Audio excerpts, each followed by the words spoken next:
สาย บรรดศรัทธาญาติ ลำ โย โพง ม หอกกระจายข่าวในวัดในวา ทุกคน ตลอดจน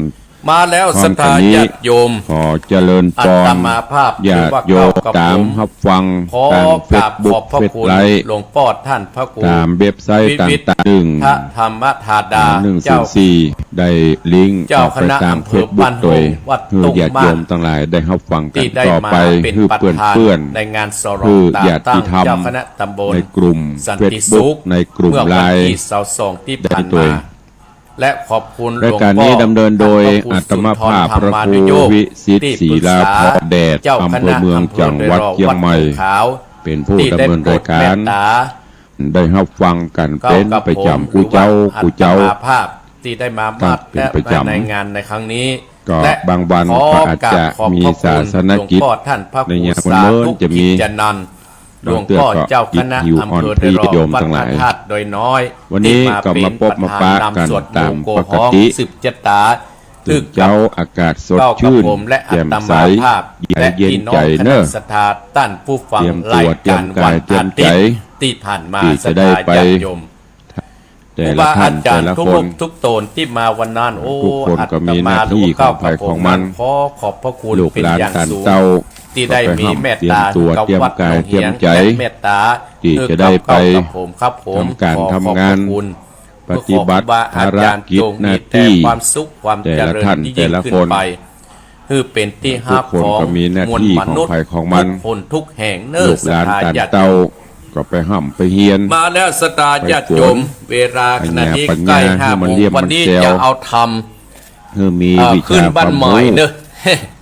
ทำขึ้นบ้านใหม่ประเทศเทศตาญาติโยมได้สดับรับฟัง หน้า ไทย ที่ ขึ้นบ้านใหม่วันนี้โชคดีเด้ กิ อ จการงาน สตาญา ต่า ติ ง โยม ๆของไผของมันเนอะ ก่อนที่จะเต้น เวลา น้ำเต้น ขณะนี้ก็ อัตมาภาพ 6 โมงสาย ก็จะได้เอา 6 รับ โมง ธรรมนั้น 15 ได้ นา มา ที พูดมา ป จา ฏิบัติภาร คือส กิ ตา จหน้า ญาติโย ที่ มได้สดับรับ แต่ ฟั ละ ง ท่าน เสียก่ แต่ อน ละคนให้เย็ ก่ น อน ใจ ที่ เน จะ อะ ได้อลักธรรมนั้นวันที่ เตรียมตัว 7 เตรียม เนอะ กายเตรียม ส ใจ ตาญาติโยม ที่จะได้ไป ก็อัตมาภาพ ทำงาน ก็เชิญชวนบรร ปฏิ ดา บัติ ศรัทธา ภาร ขึ้น กิจ สี หน้า ขาว ที่ พ่ออีแม่ แต่ละท่าน ทุก แต่ละ ทุก คน ขึ้นสีขาว 5 นั้นไป นาที หล่อเทียนที่วัดม่อนจมพ กิ อ จการ วันที่ งาน เจ็ด ต่างๆของไผของมันเนอะ ตั้งแต่เวลา เวลา 9 ข โม ณะ ง นี้ เป็น ก็ ต้นไปส 6 โม ตาง ญา ป่า ติ ย โยม บาง ถึง ท่าน ว่า ก็อาจจะอยู่ในรถนะ ก็ เวลาขณะนี้ก็ เชิญชวนศรัทธาญาติโยม 6 ส่วนตัวอัตมาภาพนั้นก็จะได้ไปร่วมกิจกรรมในการหล่อเทียนวันที่ บางท่านก็อาจจะอยู่ในรถในรางละ ประมาณ เป็น 7 กำลั โม ง ง จะลุ เจ้าก จะ ศ ตื่น รัทธาญาติโยม ก็ขอให้วันนี้เป็นวันแห่งความสุขของทุกท่า บ้าน น เน ส อะ มปล่อยเปิ้นจะได้ แล้ ไป ว ร่วมใน วั กาน ร นี้ ทอด เป็นวัน Happy ในการ Birthday ไปหล่อเทียนในค หรื รั้ อง ว่า นี้ วันเกิด ก็ได้ ของ พูด ท่าน จา ผู้ กั ใด นเบื้องต้นไป ตรงกับ เป็น วัน ที่ นี้ เรียบร้อยนัดกันที่ห้านนัดกันที่นี่ ขอให้ ศรัทธาญาติ มี โย ความ มสุขกายสุขใจ อาตมาภาพขอบคุณศรัทธาญาติโยมเนอะอาตมาภาพ เจริญ ไป ไป ที่ ด้วย ไหน อายุ ศรัท มัน ธา นะ ญา สุ ติโย ข ม ภ ก็ ละ ติดตาม เหมือน ตา กั ม นเน โด อะ ย ตลอดจนญาติโยม ศรัท ที่ ธา ติดตา ญาม ติโย รับ ม ฟังอยู่ก็ แต่ เช่น พอ เดียว ส กัน มควร อ๋อ ที่ได้ ในเรื่อง ติด ของ ตามตัว พระธรร อย่าม ง เท มาก ศ งาน นา ที่ ปืน ผ่าน เมือง มา เหนือ โอ้ เรื่อง อาตมาภาพ จำปา ขอสุมา สี่ อา ต้น ภัยอีพ่ออีแม่โดย ได้นำมาเทศ ที่ ให้ มา ญา วัน ติโย ที่ มทั้งหลาย 22 กำลังมาถึง ในวันนั้น สู่ที่ ศรัทธาญาติโยม ซาว ผลว่าตั้งเก้าอี้ไว้ ถ้า ส เป็น ตา ต ญา อน ติโย นี้ ม 30 500 ตัว 34 บอบ 35 ปอ ตอนละ หมู่ เพราะว่า ทหาร ทำเรื่อง ไข่ นี้ กายเวลาได้ไป แนวพอควร ตั้งอาวัตศิลาม เทศ ง มา คล กระ มา เมิน ประ นั มาก ณ เกณฑ์ยังไม่จบ 200-300 เตื ตั อ ว ก็ใกล้ที่จะจบละเหลือแฮม โอ้ ประ คน มาณ เป็นปันสตาญาติโยม ก็เรื่องราวในตอนที่แล้ว ประวัติศาสตร์ ดำเนินมาถึงที่ ที่ โพธิสัตว์เจ้านันทกุมารด้านโดนไปถึงเมืองจักขินะนครพุทธไปปากันพุทธคุยเอาสมบัติพัสถานเกี่ยวแหวนเงินเขาทั้งที่มี อัต เปลือ มาภาพตั้งไว้ประมาณ เพราะ 500กับ เปิ้น ปัน มีคน สตา เฝ้า ญาติ คน โยม ดูประมาณค ถึงเก้าอี้ สุดโทร เก่าม ไป เก้าอี้ พ่ ให อ ม่กับปันกว่าตัว ำ ส ก็เล ตาย ญา เข้า ติโย ไป ม ห อั รื ต อ มาภาพพระ มี วรธร บ้าร น ม อื่น นาถ เมือง เจ้า อื่น อาวาส มา วั ห ด บ หน มา อง ผา เหียง ตัด พร้อม กระ ด้วย ดูก ค ขอ ณะ ง ศรัท พ่อ ธา พญา ซึ่งอัต จัก มา ขิ ภา นะ พเป็นผู้จัดราย พร้อม การ กับแม่พญาเต เจ้า มี ของ พอดี วันอาทิตย์ เพื่อนขึ้นมา ก็ขอ เจ้าพญา ขอบคุณ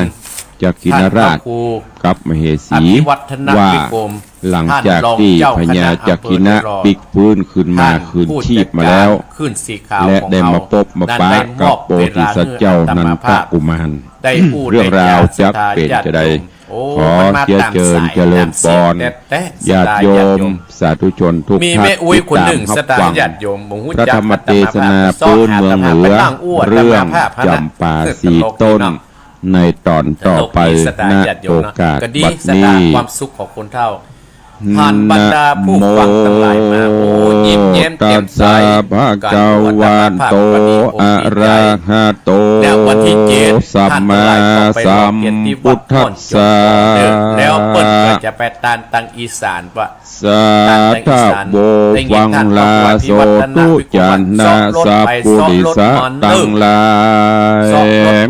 ตังยิงใจนุ่นเท่าตีได้ปากันเล่าทาดาฟังยังรัสธรรมเทศนา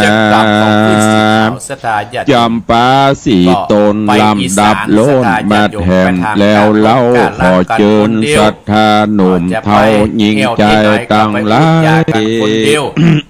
ไปถามก่อนเนอะดังก่อเก่าอูไข่ยาดับมาแต่เก้าตราบต่อเต้าถึงไปเจ้าบุญภายยศใหญ่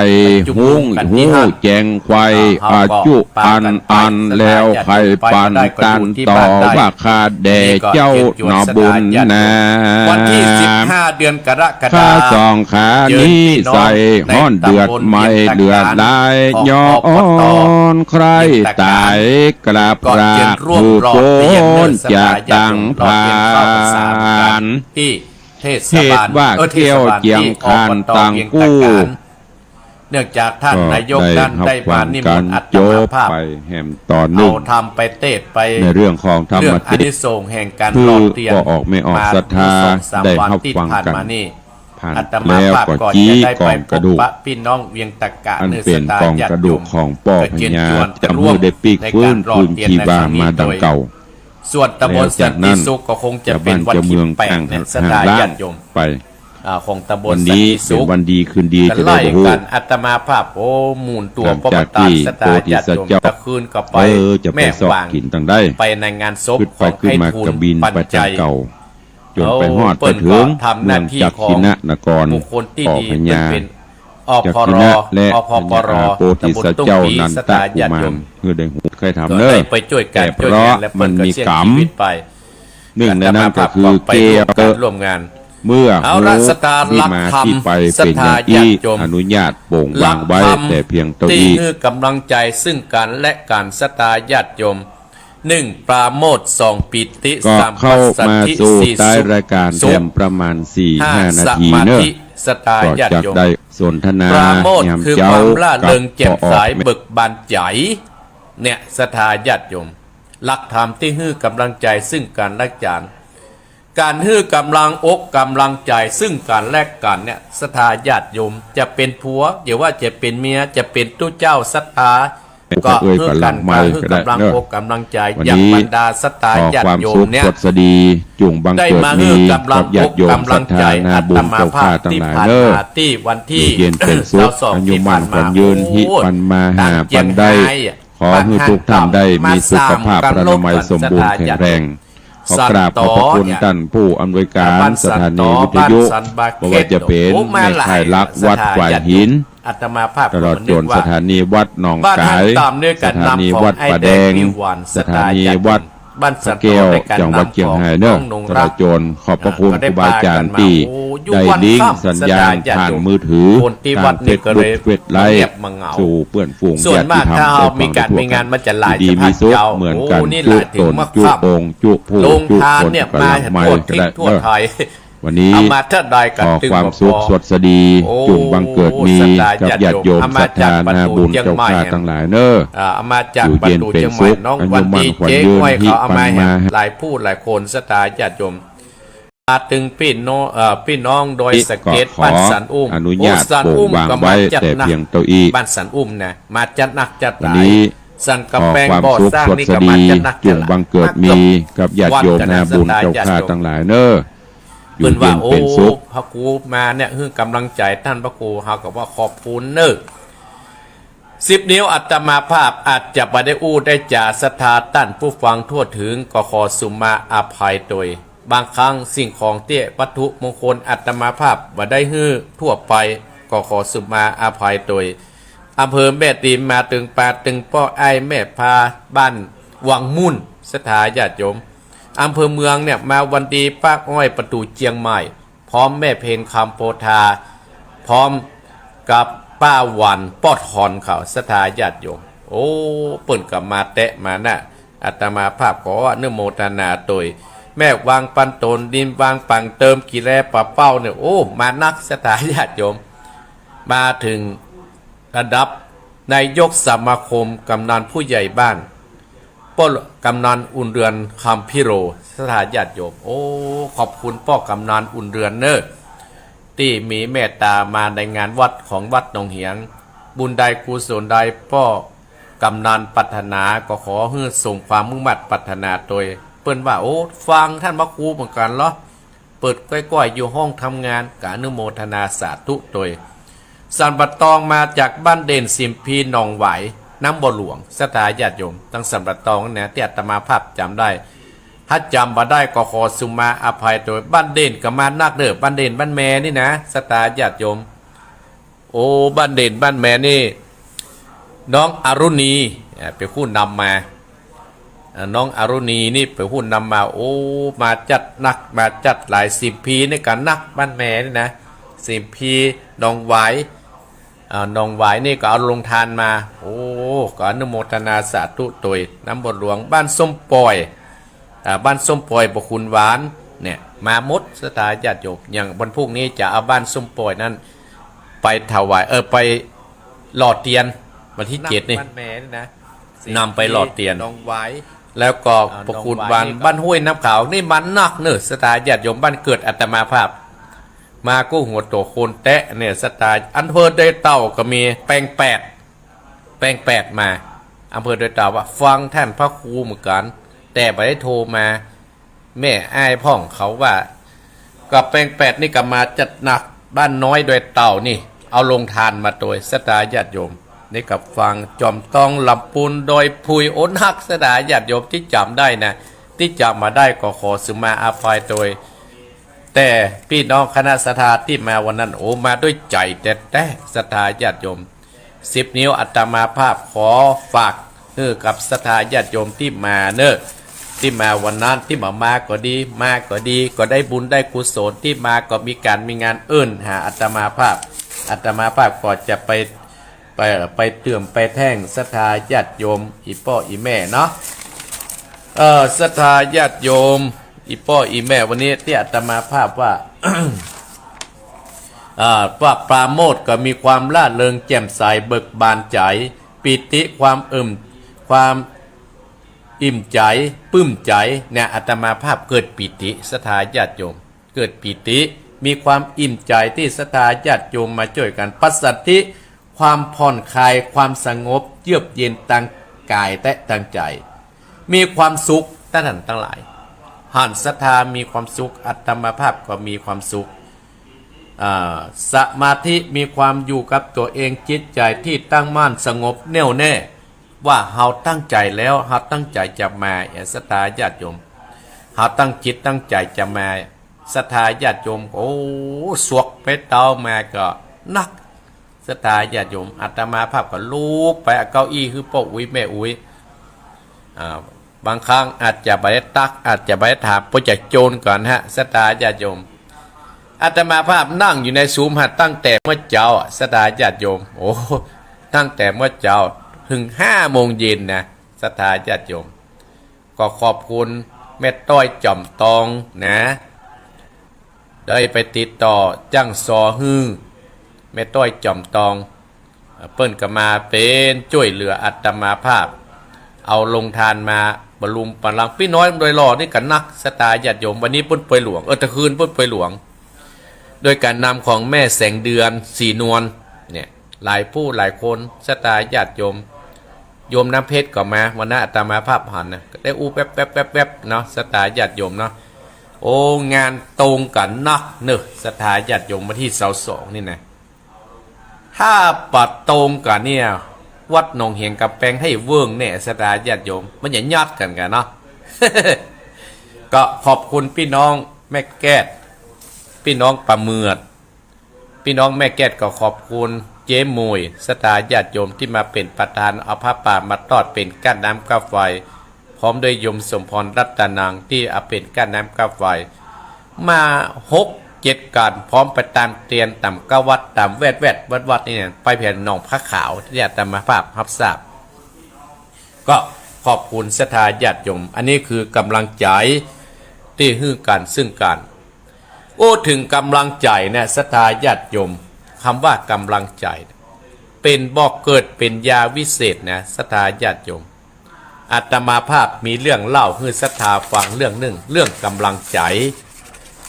เรื่องกำลังใจมีโรงพยาบาลหรือว่าโรงยา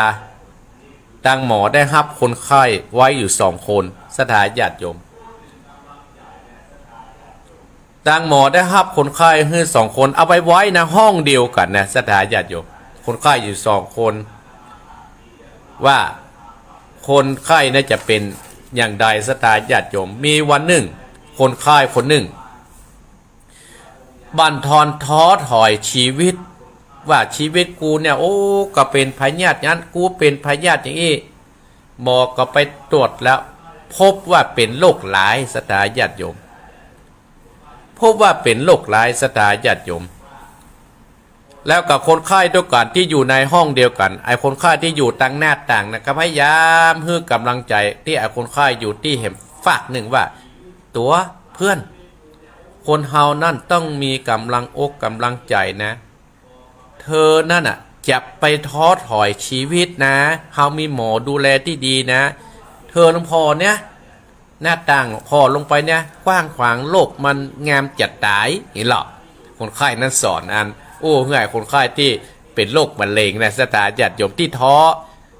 ถอยชีวิตน่ะบ่ให้อยู่แล้วให้ตายแล้วโ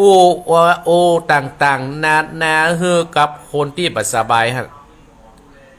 ไอคนที่อยู่หน้าต่างก็แต่งเงยขึ้นพอศรัทธาญาติโยมขึ้นไปพอว่าจะได้เนี่ยเอกอะว่าจะฮื้อกำลังใจเพราะฉะนั้นคนเฮาเนี่ยอีป้ออีแม่น่ะเฮาอยู่ด้วยกำลังใจซึ่งกันและกันจะเป็นผัวเป็นเมียอย่างอีป้ออีแม่คณะศรัทธาญาติโยมก็ฮื้อกำลังใจอาตมาภาพเป็นผู้จัดรายการป้ากันมาศรัทธาญาติโยมเหมือนเดียวกันญาติโยมทั้งหลายอีป้ออีแม่อยู่มาหมื่นเข้าศรัทธาญาติโยมคนไข้ที่ฮื้อกำลังใจคนไข้ที่ป่วยหนักและอยู่ข้างหน้าต่างนั่นก็ได้สิ้นใจตายไปศรัทธาญาติโยมสิ้นใจตายไปหมอก็เอาร่างของคนที่สิ้นใจตายไปที่อยู่หน้าต่างหันออกจากห้องนี้ไปคนไข้ที่ว่าเป็นโรคมะเร็งที่ว่ามันมีกำลังอกกำลังใจเนี่ยได้ยินคำอู้ของคนที่ตายไปก็เลยว่าคุณหมอย้ายผมไปอยู่ที่ข้างหน้าต่างข้างกรรมไหมย้ายของผมไปอยู่ข้างหน้าต่างข้างกรรมศรัทธาญาติโยมคนไข้ที่อยู่ข้างหน้าต่างที่ตายไปนั่นไอคนที่อยู่ที่เป็นโรคภัยไข้เจ็บที่นักหนาสาหัสเนี่ยศรัทธาญาติโยมขอไปอยู่แทนไอคนที่มาให้กำลังใจไอคนที่ป่วยหนักตะเกียกตะกายยื้อพอศรัทธาญาติโยมยื้อพอไปพอศรัทธาญาติโยมสถานที่แกพอไปฮะมีแต่กำแพงมันมีอย่างสักอย่างศรัทธาญาติโยมก็เกิดความสงสัยขึ้นมาในใจเกิดความมาสงสัยก็เลยมาถามว่าคุณหมอไอคนที่ตายเพื่อนผมที่ตายไปที่คุณหมอเอาไปศพไปห้องเย็นมันเป็นจะได้มันอย่างอย่างหูฟังหมอก็เลยบอกว่าไอคนที่ตายตาเปิ้นบอด ไอคนตาดีน่ะอยู่ตรงในห้องน่ะได้สติขึ้นมาตั้งหลายไอคนตาบอดที่ยังมหันสักอย่างที่สิ้นใจตายเปิ้นยังบ่ท้อแท้ชีวิตยังมาเป็นกำลังใจให้เฮาแฮมเกิดไอคนตาดีที่อยู่ในห้องเกิดมีพลังขึ้นมาโรคภัยไข้เจ็บนั้นดีขึ้นไปตามลำดับศรัทธาญาติโยมอันนี้แหละคือกำลังใจให้ซึ่งกันและกันนิทานเรื่องนี้ว่าสอนเฮาว่าภายที่ให้กำลังใจซึ่งกันและกันอยู่ด้วยกันมาศรัทธาญาติโยมนับว่าเป็นบ่อเกิดแห่งความสำเร็จผู้นั้นนะศรัทธาญาติโยมอาตมาภาพยกมือขอบคุณศรัทธาญาติโยมบรรดาพ่ออุ้ยแม่อุ้ยพ่อออกแม่ออกครูบาอาจารย์ทุกรูปทุกตนที่มาให้กำลังอกกำลังใจ เก้ากับผมหรือว่าอัตมาภาพโดยเฉพาะต้านผู้ฟังของอัตมาภาพปุ่นจังโดยสเกตปะแม่ศรีวิไลก็มาเนี่ยสถาญาติโยมลำปางนี่มานะ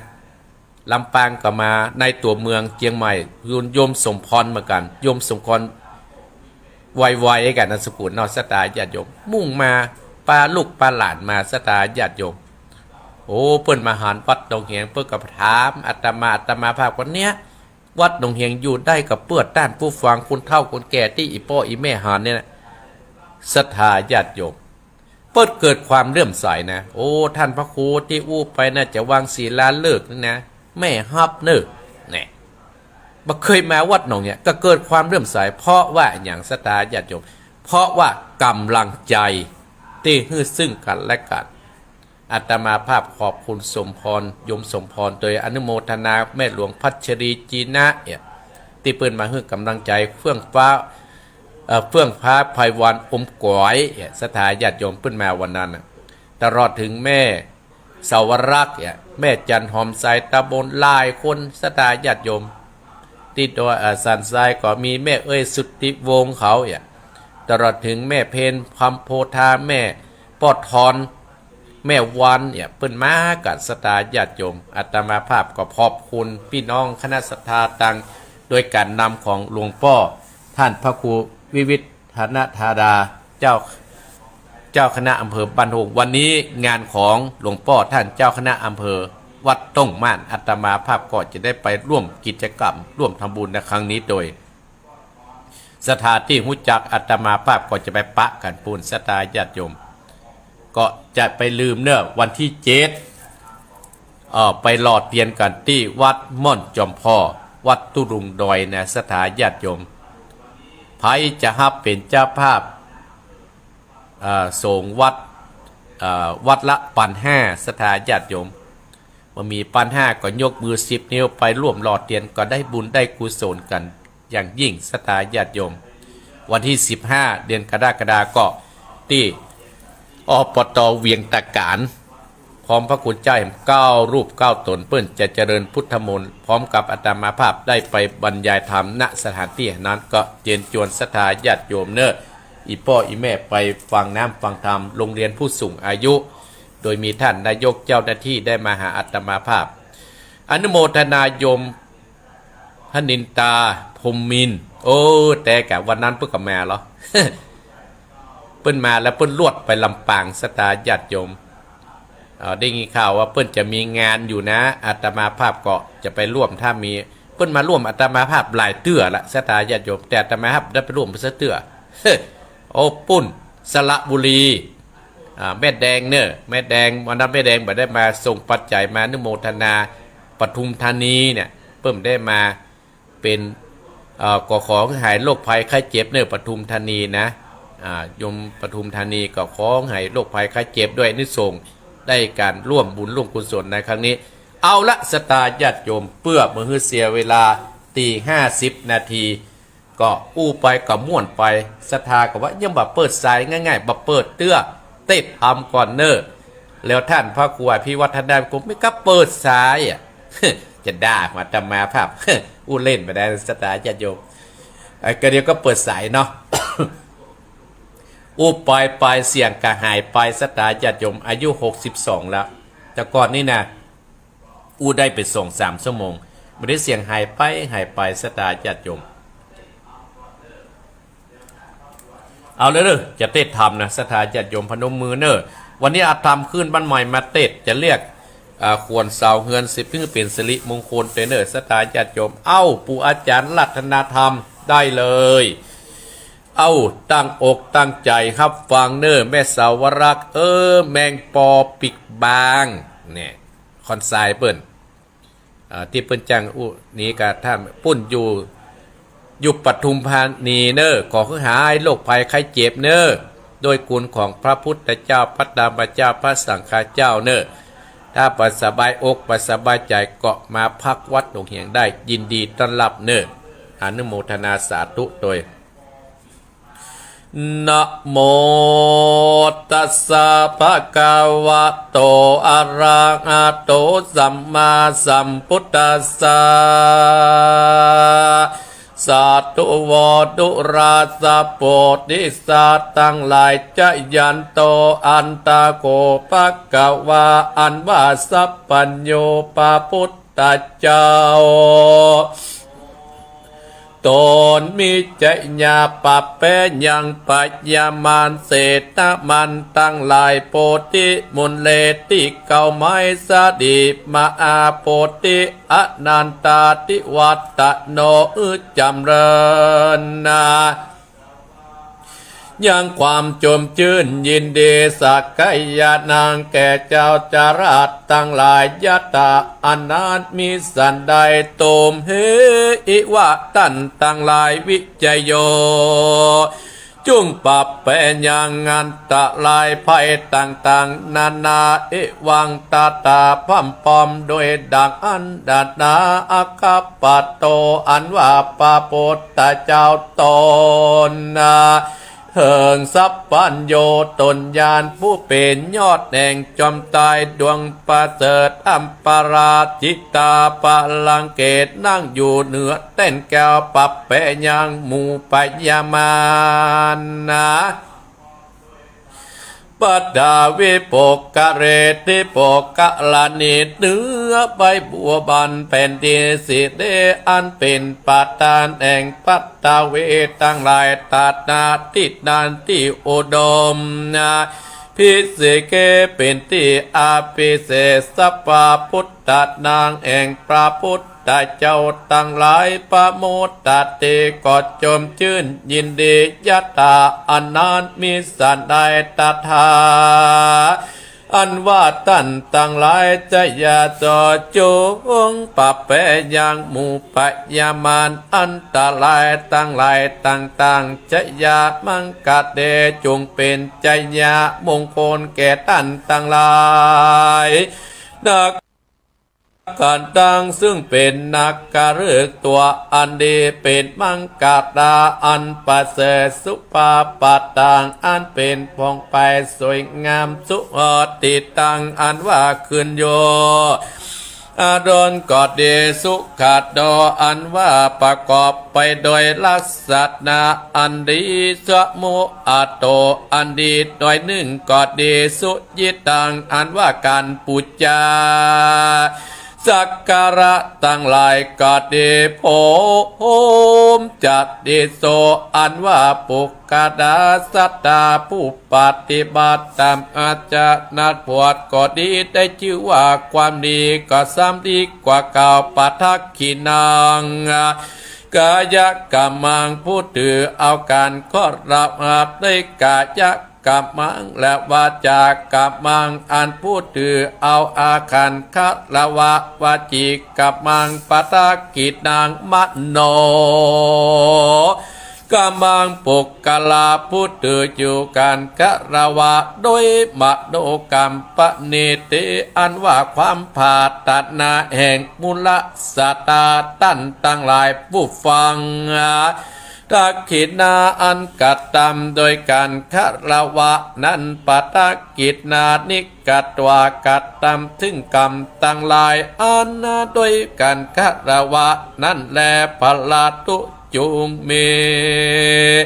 พระโยชน์จันนาตั้งหลายปะทักกิจเดเป็นติกาลวะจะแลตุมเออันว่าตันตั้งหลายสัตตาแต่แล้วถึงประโยชน์สุขิตาจงเป็นสุขผลโตสหกับโดยปัญญาจะปะเอยาติปิยังญาติกาปินองสัทธา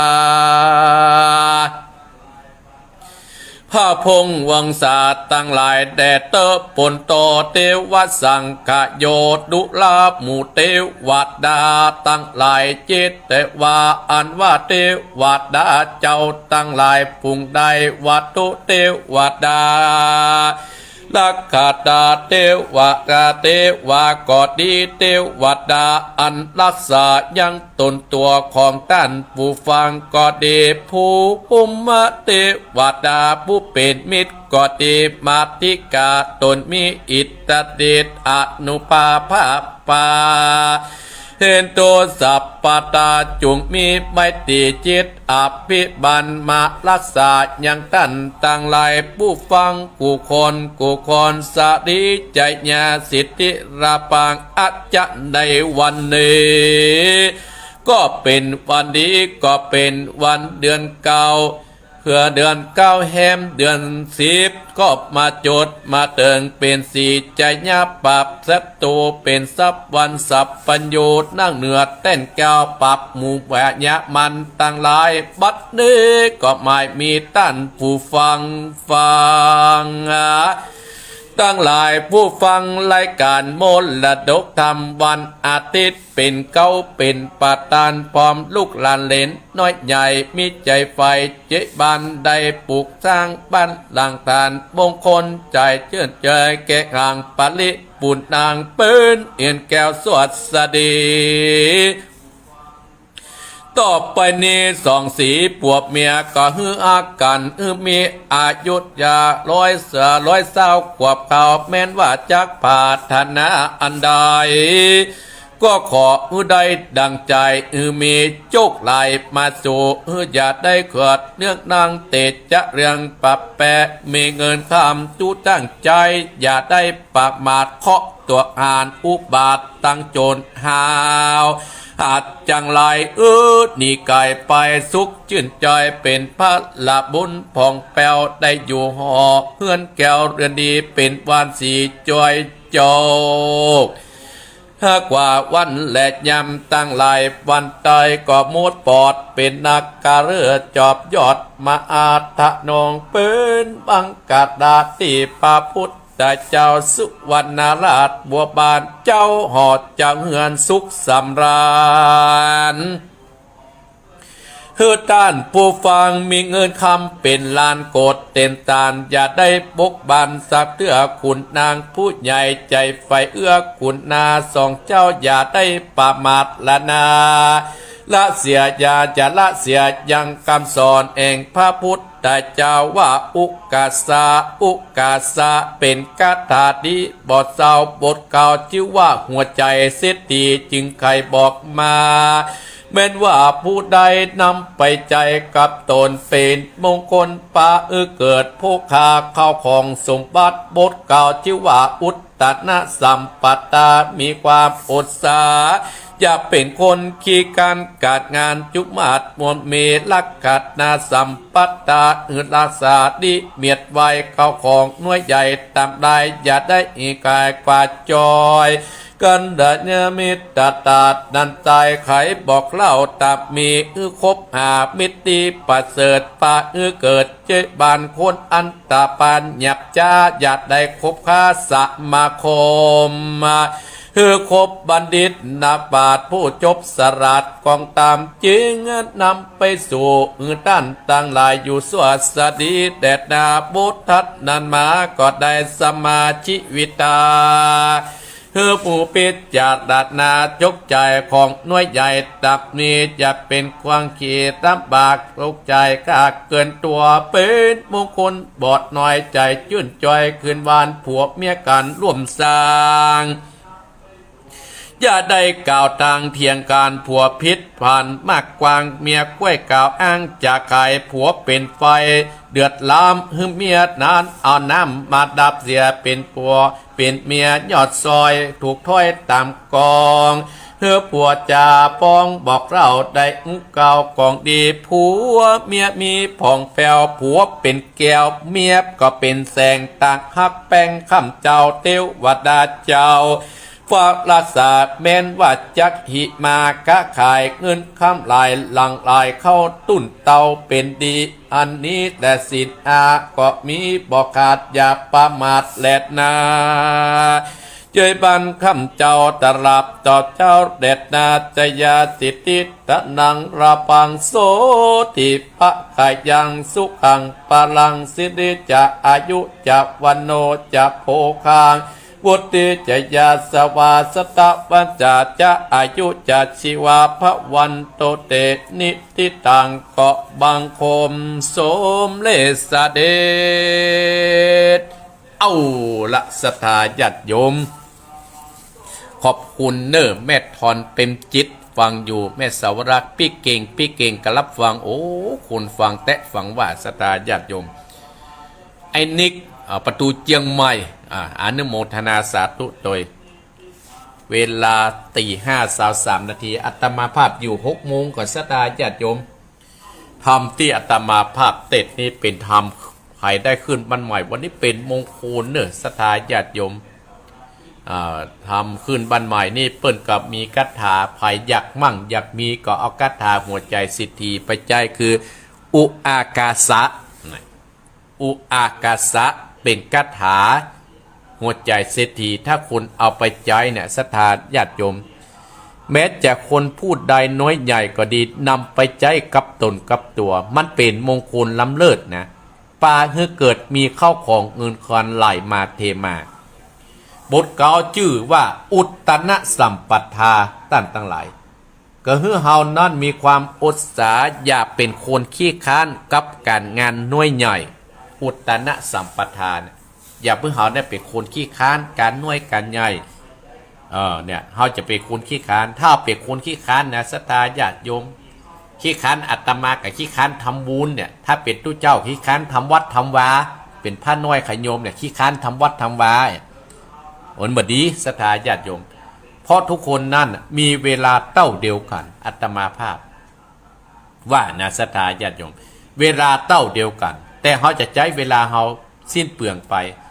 อุตตนะสัมปทาคืออย่าเป็นคนขี้ค้านศรัทธาญาติโยมข้อที่สองนั้นอารักขาสัมปทาก็คือให้รักษาดีเมียดอันเข้าของที่เฮาแห่มาได้นั่นก็คือรักษาให้ใจเก็บไว้อย่าได้ใจเกินกว่าตัวนะสตาญาติโยมก็คือเฮารักษามาได้อย่างบรรดาโปกวิแม่อุยบัดเดียวมันสบายแล้วสิ้นเดือนมาแล้ว60กับ600 70กับ700 80กับ800 500 ปีกับปันเนี่ยถ้าพิการแหมก็ได้แหมสตาญาติโยมบัดเดียวเปิ้นมีเงินให้หรอเมื่อเฮาได้มาเฮาก็สะสมไว้ซึ่งบุญซึ่งกุศลสตาญาติโยมคนเฮาเกิดมาแล้วก็มันสร้างบุญสร้างกุศลอาตมาภาพเชื่อนะสตาญาติโยมเรื่องบุญเรื่องกุศลเนี่ยเฮาต้องเชื่อเนี่ยเพราะว่าอารักขาสัมปทาคือรักษาที่เฮาหามาได้ที่เปิ้นฮื้อเฮามาสตาญาติโยมที่เปิ้นฮื้อเฮามาแล้วแหมข้อหนึ่งนั่นน่ะกัลยาณมิตรตานั่นซ้ายนะท่านตาเปิ้นบอกว่าฮื้อเฮานั่นคบหามิตรที่ดีประเสริฐจากป่าเฮือเกิดเจยบานคนอันตรพานหยับจะอย่าไปคบหาเตี้ยเฮาเดือดร้อนถึงวันเฮาไปคบคนอันตรพานสตาญาติโยมเปิ้นฮือคบบัณฑิตนักปราชญ์อย่างบรรดาอีป้ออีแม่น่ะคบบัณฑิตนักปราชญ์ได้ฟังธรรมะมีกำลังใจก็ได้อยู่กับลูกกับหลานต่อไปเนี่ยหมู่เฮาตั้นตาหลายอาตมาภาพเลยเอาธรรมเรื่องนี้ตายนั้นเปิ้นก็บอกว่าธรรมนั้นเปิ้นว่าโอ้เฮาเนี่ยสัมมาชีวิตาข้อที่4น่ะก็คืออาชีพเฮานั่นเฮาก็ต้องอย่าเป็นคนขี้ค้านเฮาก็ต้องหมั่นหาตามมีอย่าได้ให้มันลำบากจะไปใจเกินตัวจะไปใจอวยตั้งหลายผัวเมียก็จ้วยก็อู้จากันม่วนๆสตาญาติโยมไปจะได้มีจะได้ก็บอกไปตามนั้นถ้าเฮาเป็นผัวเป็นไฟให้เมียเป็นน้ำเนี่ยผัวก่อนให้เมียหาบอย่าช่วยกันไปบ่ใช่ว่าผัวแก้วเมียแก้วในยุ่งนะศรัทธาญาติโยมเนี่ยอาตมาภาพเลยเอาทำเรื่องนี้มา8 โมงวันนี้อาตมาภาพก็จะไปวัดต้งม่านอยู่ศรัทธาญาติโยมอีป้ออีแม่จ้างมาแอวและอาตมาภาพวันติดบ่อยู่เนิ่จากนั้นก็จะไปแห่งงานหนึ่งปิกค่ำศรัทธาญาติโยมจะใช้เวลาให้มันบ่สิ้นเปลืองถ้าปิกเขาวัดเนี่ยมันจ๋าศรัทธาญาติโยมอาตมาภาพก็เลยจะไปเลยวันนี้จะไปงานหลวงพ่อวิวิท วิทะธรรมธาดาเจ้าคณะอำเภอบันโฮงวัดตุงม่านเปิดมีงานฉลองตาตั้งสตาญาติโยมเอาละศรัทธาอัตมาภาพจะเปิดสายให้อีป้ออีแม่ภายพ่องที่มางานวันนั้นเนาะหรือว่าฟังแล้วเป็นจะได้เปิดมาที่เบอร์ว่า0828857225เอาไปฟังโยมยุพินหอมมาราหลังสารากลาง0828857225สายแรก326เป็นสายตั้งได้จะเริญปอนเจ้าอยู่ที่ไหนที่แม่น่ะมันเกบอกเข้าเกินมันปั่นไปได้นะแม่ยังดวงดีแล้วกันแม่ดวงดีน้ำรัดแม่ดวงดีน้ำรัดเนาะอนุโมทนาเก็บแก้เก็บเอาตายก็ตายไปตายอย่างเตื้อน้ำรัดอนุโมทนาเนอเจ็บกุนน่ะเจ็บก็กินยาไปหาหมอไม่ได้ไปบุญรักษาเนอคัดปานาตู้ก็ไม่ได้ไปตึงแต่แม่เนาะถ้ามีโอกาสเนาะใจลูกใจหลานมาเนออนุโมทนาสาธุสายต่อไปเจริญปอนสวัสดีจ้าสาธุเจ้าแม่ฟังอยู่เนอวันนั้นแม่ได้ไปแต่บุญบารมีแม่ศรีวิไลแม่ก็แม่ศรีวิไลเจ้าโอ้กายุยังน้อยอยู่เหรอพ่อ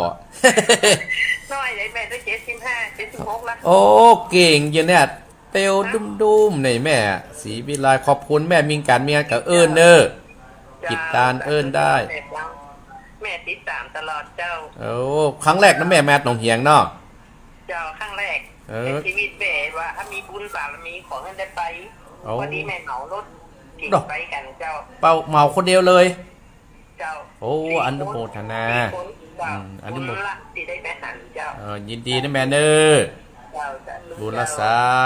แม่ศรีเวลาโดยสเก็ตประวัติเป็นบุญแล้วอะเจริญปอนไปจ้าเจ้าท่านกระปูแม่ยังแม่หลงบรรบวกแม่หลงบรรบวกว่าจะได้ลีอันท่านเบอร์เข้าไหมว่าเบอร์เข้าเนี่ยเบอร์เก่าเนี่ยกะลุงตู้ดอยเป็นเอาลำทีทีเบอร์เก่านั่นแหละเนออนุโมทนาใหญ่ให้ดีอนุโมทนานะแม่เนอจะจ่ายต่อไปเจริญปอนแม่บัวพัดอนุโมทนาขอบคุณเนอแม่บัวพัดต้นซ่านอนุโมทนาเนอท่านพระครูกำลังหายใจท่านพระครูเนอบุญรักษาแม่เนอเช่นเดียวกันเนอท่านพระครูมีสุขภาพแข็งแรงบุญรักษาสัก100 ปีเนอโอ้บุญนี่กำปอนนั้นย้อนไปหาแม่อุ้ยเนออายุวันโนสุขังพลังนะแม่อุ้ยเนอขอบคุณอนุโมทนาสาธุเจริญปอนสายต่อไปเจริญปอนคนน้อยนะเวลามันนักเจริญปอนแม่สีทอนเจ้าฟังอยู่เจ้าโอ้ฟังอยู่นอแม่สาวรับไปดำๆหัวนอไปไหนก็อยู่บ้านนี่จ้ะไปสวนอยู่ก้าไปรับจ้างอยู่ก้าพุทธศรีคิรีเข้ามาอาจารย์บอยเข้ามาอนุโมทนาเนอขอบคุณแม่สีทอนเนอที่ร่วมบุญเนอบุญกุศลรักษาเนอ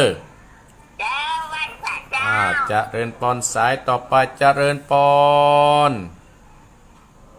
จะเริญปอนจะเริญปอน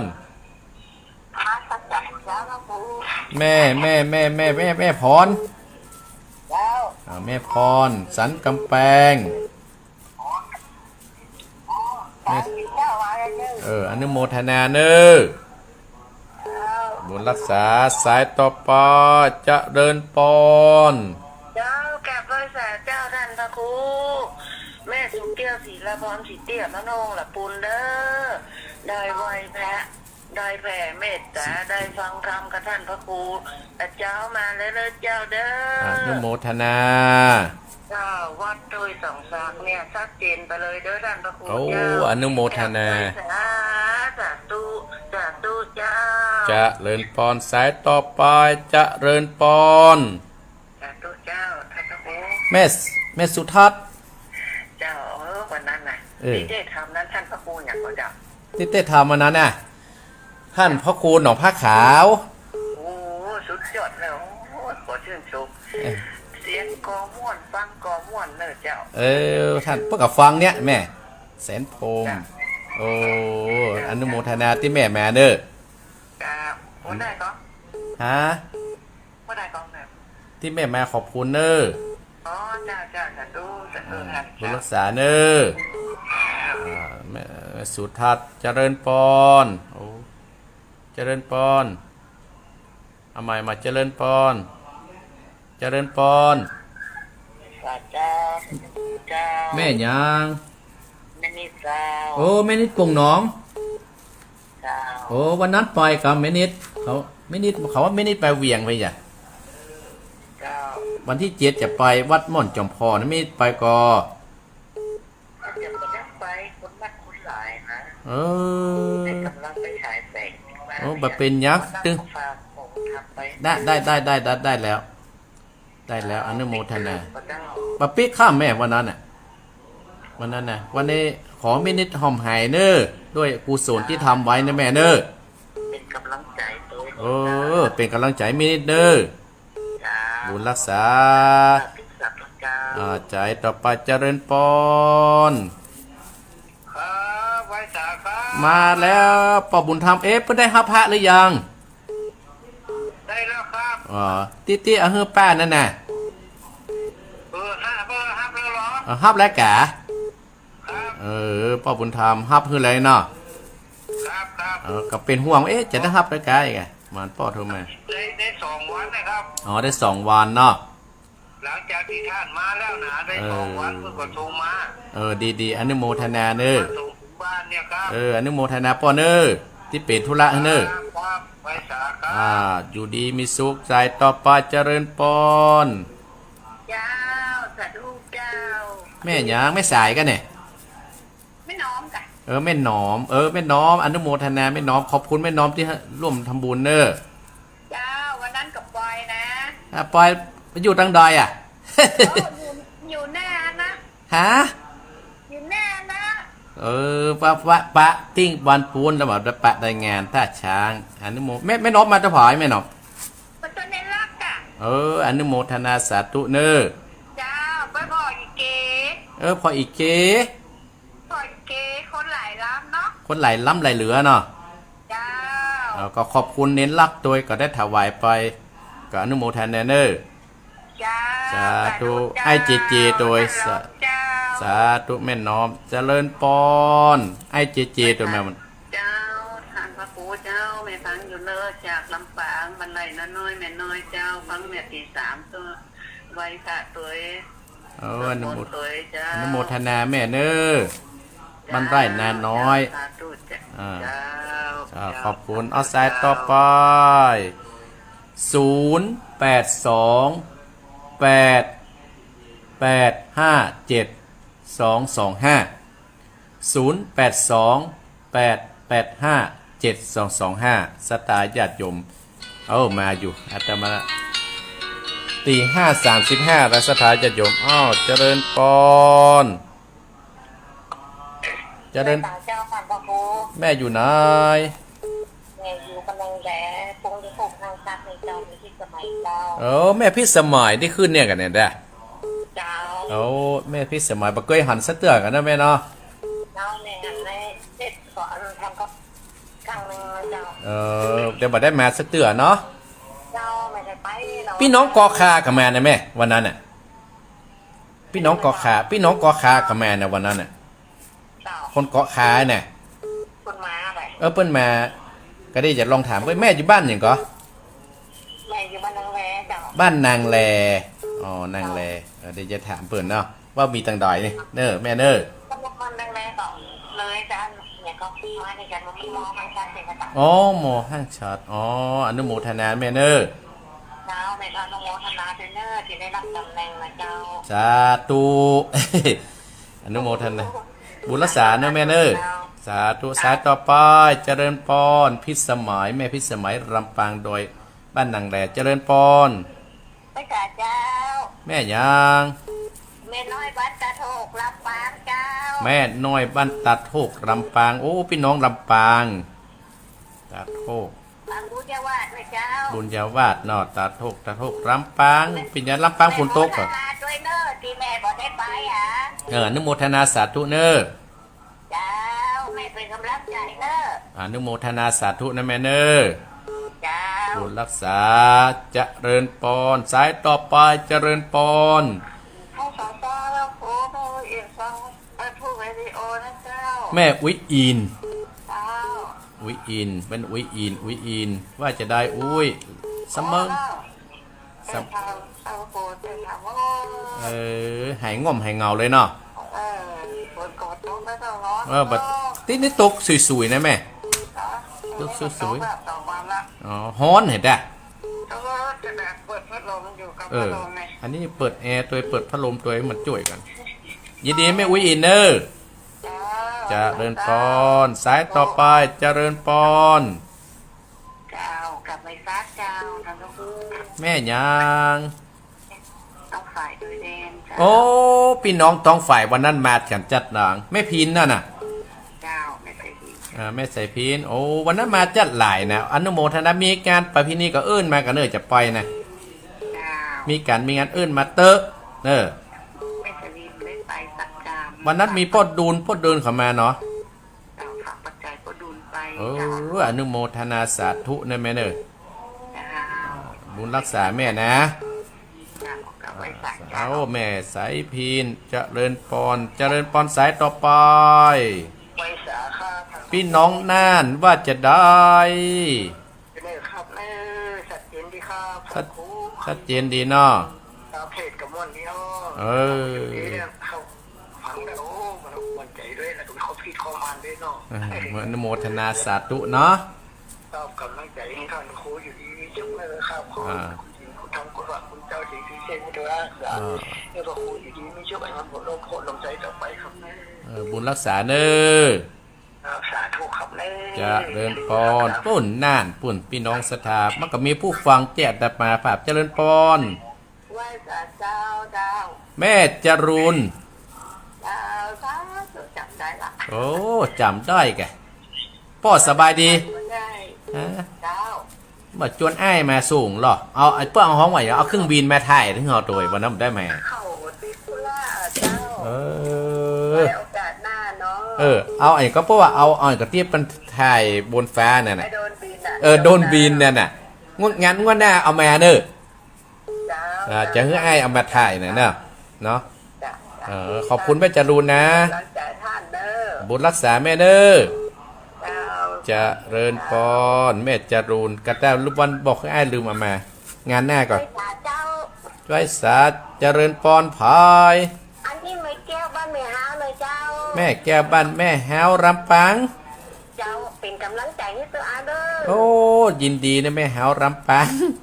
เจ้า ฟังแต่เจ้าไหมกะฟังแล้วเป็นจะได้แม่แก้ว ใจดีเจ้า ใจดี ถ้ามาสักวันนี้บ่ม่วนนะเนาะ เจ้าพันน้ำผีไม้สมวนเนาะ ยินดีนะเด้อ บ้านใหม่ทำงาน ทำขึ้นบ้านใหม่ ครับขึ้นบ้านใหม่ เจ้าเป็นกำลังใจในเจ้า ขอบคุณอนุโมทนาเด้อแม่เด้อ เจ้า จะเริญปอนเอาสายต่อไปเอาเปิดเต็มที่เอาติดแล้วได้ไหมเอาจะเริญปอน ไปจ้าพระครูเจ้าในหลังเงินเนอ แม่ยางแม่เฮือน ในแรงเซ็นต่อว่าไง อนุโมทนาขอบคุณเด้อแม่ลำปางพี่น้องลำปางวันนั้นพี่น้องลำปางกับมาหลายนะวังตังวังเหนือนี่นะอนุโมทนาเด้อ เจ้า จะ เย็นดีเนอ ชัดเจนดีแม่เฮือนเจริญปอน เจ้าธรรมกุ๊ก โอ้ขอบคุณแม่เพนคนสู้ชีวิต เจ้า ที่บริจาคน้ำเลี้ยงพี่น้องชาวบ้านน้ำบบปอเนี่ยไม่เพนเนอ โอ้มาปองจ้ะ โป้โถ แกได้แหนธรรมกุ๊กเนาะ น้ำนี่กล้านัดเสี่ยงไป200 แพกอะ เอา น้ำกองแฮมอะ กล้องเห็นประมาณเห็น70 กว่าแพ็คสถามันเนาะ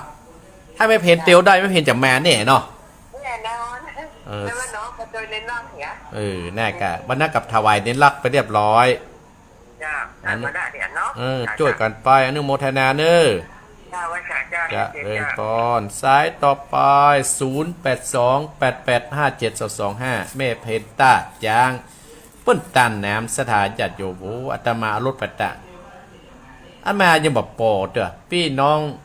โยมเจมวยแม่แก๊ดน้อยโยมสพรรัตนังอามาแหม150อาตมาซื้อน้ำจากกล่องไม่แหม70 กล่องหนึ่งมี48 แก้วกันนะและน้ำอันที่ไม่เพนขอไม่แหมโอ้เสียงนักแต่สถานญาติโยมโอ้น้ำคือน้ำใจเนาะสถานญาติโยมแล้วเขาพอใจเนอะสถาขึ้นสีขาวที่แม่วันนั้นพอใจกินแล้วเพี้ยวกับคนเดียวนี่ไง เก็บใส่ขวดหิ้วปิกบ้านนะเขาซ่อหาขวดพอจะไปเจอนะก็อนุโมทนาเพื่อนเอาแป้งไว้เป็นอย่างเพื่อนก็เอาไปใส่ตามอันนี้กะขึ้นสีขาวแต่ผู้ฟังอาตมาภาพยอมฮับเนอะยอมฮับที่ช่วยกันคนละไม้ละมือจะทิ้งเอามาทำบุญแล้วเขาก็ช่วยกันเติมช่วยกันแท่งถ้าใครจะโทรก็โทรได้อยู่อาตมาเหลืออยู่ประมาณ10 นาที10 นาทีนี้ก็ขอกล่าวคำว่าขอบคุณศรัทธาขึ้นสีขาวรายการผู้ฟังรายการวันอาทิตย์ที่ช่วยมาช่วยเติมแท่งศรัทธาญาติโยมมีแม่อุ้ยคนหนึ่งลูกตังพุ่นมาลูกจากบ้านวังมุ่นศรัทธาญาติโยมเอาน้ำมาตัวเพื่อลูกเพื่อนเอาน้ำมาใส่ลูกเก่งมาครับโอ้จะมาเลี้ยงพ่ออุ้ยแม่อุ้ยที่เปิ้นมานะกะเนี่ยเปิ้นเอาน้ำมาประมาณ15 แผกนะอาตมาจำได้อยู่เนี่ย15 แผกก็ฮื้อศีลฮื้อปอนแม่อุ้ยนั้นลงรถบ่ได้ศรัทธาญาติโยมลงรถบ่ได้อาตมาภาพต้องเตลไปป่อนปอนในหน้ารถปุ่นศรัทธาญาติโยมแม่อุ้ยเพิ่นก็มีความสุขก็เลยมาดมือให้เปิ้นเนี่ยหลานเปิ้นปามาเปิ้นว่าเปิ้นโฮบมาเฮาว่าเกิดไปเกิดมาเปิ้นว่าคนเฒ่าจะกลายเป็นละอ่อนถ้าอย่าแต่เนี่ยมวลละอ่อนค่อยไปเอี่ยวงานเนาะถ้าพ่อแม่ไปส่งห้อยหรอกศรัทธาญาติโยมอันนี้อย่างอ่านนะโอ้ยินดีก็อนุโมทนากับลูกกับหลานที่ป่าแม่อุ้ยมาเนอบุญนี้ก็จะย้อนไปหาลูกหาหลานเนอศรัทธาญาติโยมอันนี้ก็เป็นแบบอย่างที่ดีที่เปิดมาสายต่อไปศรัทธาญาติโยมก็ได้อย่างฮึปอนแล้วเนอก็ในกากกับควายไม่ได้ติ๊กเจริญปอนแม่ยังแม่ไรเจ้าแม่ไรเจ้ายังเป้าเจ้าบ้าจะได้แม่ว่าจะได้บ้านไอ้ท่านเราคงจะมาก่อนตอนจะพอนี่ไปกะจะไปกับพี่น้องส้มปล่อยจะไปเพื่อนจะเอารถมาฮือไปเนาะจะไปอยู่แม่จะไปกะแม่ไปก็แม่จะไปก็จะไปอยู่อนุโมทนากล้วยเตียวเด้ออาตังอาจจะลื่นเนาะอนุโมทนาอนุโมทนาสาธุเนี่ยคนเฒ่าไปโทรถามเอาละศรัทธาญาติโยมอาตมาภาพก็จะไปฟังไรนีไปที่ไหนนะศรัทธาญาติโยมจะไปไรนีไปที่ไหนก็ถ้าฟังรายการของท่านอาจารย์วรรณชัยก็จะไปลืมเนื้อศรัทธาญาติโยมก็วันที่7ที่วัดม่อนจอมพอขึ้นสีขาวจะไปรอเตียนที่วัดม่อนจอมพอเวียงปะเป้าเนื้อศรัทธาญาติโยมอาตมาภาพก็จะไปโดยกับพี่น้องส้มปล่อยบคุณหวานจะได้ปากันไปเนาะศรัทธาญาติโยมที่แม่จันเพนเนอร์อาตมาภาพมีรถประหับแล้วนะ ฮับปากมาได้เนาะเพราะมันหลายคนที่ไปทุกก่อนเนาะก็หารถประคนเดียวนะแม่เนอะสุมาวันแรกก็ว่ากันใหม่ส่วนจะไปตามเตียนนั่นก็กล้วยถามครูบาอาจารย์ก่อนว่าเพื่อนจะไปกันแบบไหนไปอย่างใดไปที่ไหนไปนอนกันที่ไหนไปอยู่กันที่ไหนไปจุมลุมกันที่ไหนอาตมาภาพก็ยังไม่มีข้อมูลที่แท้จริงเตื้อแต่เพื่อนไปหลอดเตียนวันที่7เนี่ยศรัทธาญาติโยมทั้งหลายวันที่15ก่อนที่ปต.เวียงตะการตั้งเวลา 9 โมงเป็นต้นไปอาตมาภาพก็จะได้ไปร่วม กิจกรรมในครั้งนี้โดยมีเจ้าหน้าที่เพิ่นได้มานิมนต์อาตมาภาพเมื่อ 2-3 วันก่อนวันที่ 8 นั่นก็คงจะเป็นหน่วยงานของเทศบาลตำบลสันติสุขคงจะเป็นเมื่อตอนแต่เวียงตะการเริ่มตั้งแต่เมื่อเจ้าเป็นต้นไปอาตมาภาพขอบพระคุณอนุโมทนากับศรัทธาญาติโยมที่โทรมาหาอาตมาภาพแม่จงดีน้ำรัตจอมตองแม่ศรีวิไลโดยสเก็ตเมารถมานี่กะขอบคุณนะแม่ศรีวิไลเนอะเมารถมาเนาะแม่หลงลีแม่บัวพัดต้นสั้นอำเภอฝางก็ฮับเป็นเจ้าภาพเจ้าสถานอัตมาภาพนักหนาแม่จงดีเชื้อกันทาเข้มข้นแต่ว่าเพิ่นซืนหลังเสร็จงานแล้วเพิ่นโทรมาเพิ่นบอกว่าฮื้อกำลังใจท่านพ่อครูเนอะอาตมาภาพขอบคุณนะแม่จงดีเชื้อกันทาเนอะและก็โทรถามหาพระคุณเจ้ารูปต่างๆก็อยู่ดีสบายกันทุกลูกทุกตนแม่สีทรชัยประการแม่สาวรักษ์อนุโมทนาโดยเนอที่ได้เป็นกำลังอกกำลังใจรับเป็นเจ้าสถาโดยแม่พรสันกำแพงแม่สุกแก้วสีเตี้ยแม่สุทัศน์ดีมุนบ้านแสนพรมที่มางานเนื้ออนุโมทนาแม่นิดป่งน้องอนุโมทนาสาธุโดยที่ได้ร่วมบุญร่วมกุศลพ่อบุญธรรมนี่ก็ร่วมบุญร่วมกุศลแม่น้อยแม่เพนต้าจ้างแม่น้อมต้าจ้างนี่อนุโมทนาแม่พิสมัยลำปางอนุโมทนาสาธุเนอร์แม่น้อยบรรทวยโทกลำปางแม่วิอินเสมิงแม่พินใจพินลอยแดนเนอร์อนุโมทนาป้านานประเสริฐน่านแม่จรุนเจียงใหม่ว่าหน้าเอาโดนมาถ่ายรูปเด้อแม่แก้วแม่บ้านแม่หาวลำปางแม่อุเรือนลำปางแม่เพนต้าจ้างเขาแม่วิไลแม่ไรเวียงป่าเป้าอนุโมทนาสาธุเด่นเนาะเอาละสตาญาติโยมอีป้ออีแม่ต้านผู้ฟังตั้งหลายตั้งอกตั้งใจอาตมาภาพก็จะได้นำรายการมรดกธรรมกำเมืองธรรมะยำเจ้าในตอนเจ้านี่ขอนำอำราจากบรรดาอีป้ออีแม่ก่อนติดหน้าถ้ามามีอันยังคัดข้องก็จะมาพบปะสตาญาติโยมลืมอันยังก็ลืมได้วันที่7 เดือนกรกฎาคมไปหลอดเตียนกันที่วัดม่อนจอมพอเนออาตมาภาพก็จะไปร่วมกิจกรรมครั้งนี้โดยไปกับพี่น้องบ้านส้มป่วยบุคุณว่าเนอสตาญาติโยมจะนำทีมไป ก็ถ้าจะไปตานเตียนแห่งกรรมก็จะเสาะหากู้ก่อนมามีกู้ก็ไปบ่ได้นะสตาญาติโยมจะไปยังได้เนาะอาตมาภาพต้องมีเพื่อนมีฝูงต้องมีสมาชิกร่วมปันไปเนี่ยอันอย่างเนี่ยคนเดียวถึงเนี่ยบ่ได้ตั้งหลายเฮาต้องร่วมเป็นร่วมตายกันโดยเฉพาะท่านผู้ฟังทั้งหลายที่ฟังรายการอาตมาภาพขอขอบพระคุณเป็นอย่างสูงบุญใดกุศลใดที่อาตมาภาพได้ทำแล้วก็ขอให้กับกายมาเป็นเกาะแก้วไขกรรมมาปกอำสัมภพิรษา